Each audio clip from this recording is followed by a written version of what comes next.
Sometimes things just don't make any sense. Stay tuned for this week's episode of the weekly coronavirus real estate numbers. Promise you, it'll be worth it. Good day, Toronto. Welcome to another episode of Prime Properties TV. So glad you could join me here today. It's week 5 of self-isolation for me right now, and I really wish I didn't skip that appointment with my barber in early March. My hair is getting pretty long right now, and I kind of feel like a hockey player during the playoffs, but instead of growing up my facial hair, I'm growing out my actual hair on my head. And I guess I won't be cutting it until self-isolation is over. Oh well, hopefully it doesn't get too long, I hope. But I put the numbers in Toronto for last week together for you. And you know what? Sometimes things just don't make any sense, like the numbers in this week. So what does make sense is that you smash that like button for the YouTube algorithm and subscribe to the PPTO channel so that you stay tuned to the numbers as they progress every week during this pandemic, okay? Here are the numbers and sales for last week, and you can see that the listing amount is slowly decreasing week by week, and you can expect the same thing for sales, but they're just decreasing at a more rapid rate. And if I monitor the weeks of inventory numbers, we're at a 5.3 right now, which comparatively speaking is a buyer's market right now compared to the rest of the other weeks, and basically new territory for Toronto. We haven't been in these kind of numbers in a very, very long time. What doesn't make any sense are some of these properties are still holding offers and getting multiple offers and even bully offers. This has nothing to do with the agents or the way that they're putting virtual showings or the new COVID-19 showing protocols. However, you just kind of have to read between the lines to kind of really understand what's going on, okay? And allow me to show you. I pulled up 2 examples for you. This one here is a 2-story condo that's recently updated, quite nicely I would say, in the entertainment district. So this is King and Blue Jays, and it held offer last week and it got a bully offer, meaning it had no conditions and went over asking price. It sold for $80,000 over asking, and this is a rare property, like a 2-story condo with 16 feet windows from like the ceiling, from the floor to the ceiling.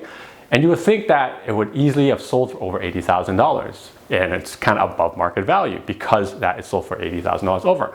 However, if I told you this property it only went for $805 a foot with parking, would you say it's a steal?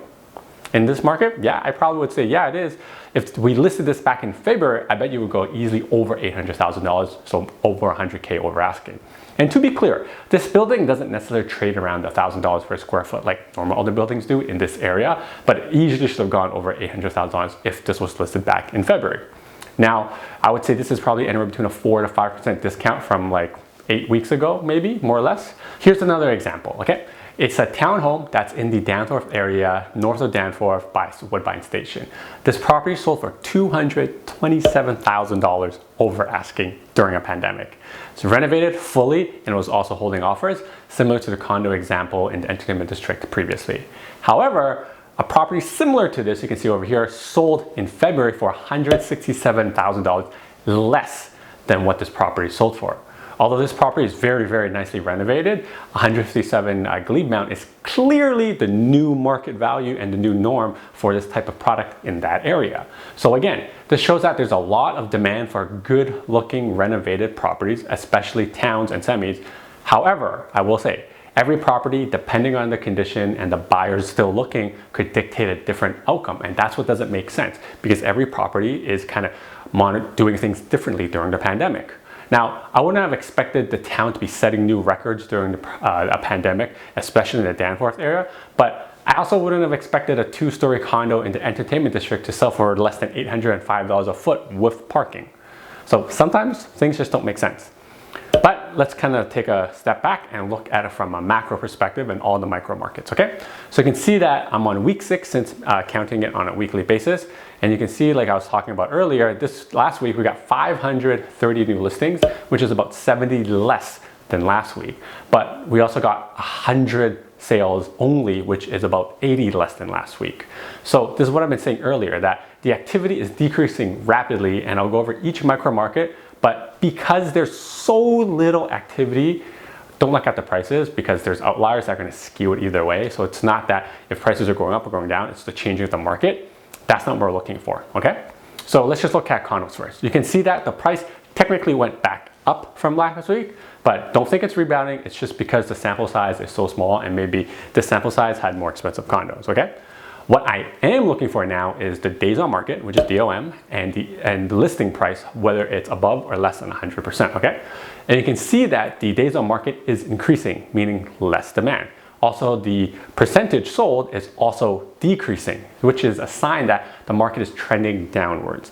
You can see that towns here, exactly same thing. Granted, 2 sales, I wouldn't really look at it, but I just have to show it to you because, again, it's part of the micro market. Then we look at the semis and detaches, and they're also the same thing. The days on market are increasing and the listing percentage is going down. Now, the detached market is the first to go under 100%, and I bet you this will be the norm in the coming weeks for other micro markets as well. Now, this is not necessarily that prices are coming down, although they may, okay, but it's not 100%, but it's a representation that the buyer demand is decreasing. Because if you have less buyers in the market, selling a property by listing it under the actual market value will be difficult to get over market, because in this kind of thick market condition, it doesn't really work very well on higher end properties, as people are more price conscious of what they're buying if they are buying. However, I suspect some properties around the $500,000 to $600,000 price point to still go over asking, because if it's really, really nice, you're better off letting whatever is left of the buyer demand to dictate the new COVID-19 pricing, similar to the entertainment district property I showed you earlier. That's it for now, and I hope you guys are staying safe. Expect these trends to continue for the short term. Now, what the definition of short term, 2 weeks, a month, 2 months, who knows? But make sure you stay tuned and subscribe to the PPTO channel for more updates on the market. Until next time, stay safe, your move, your future.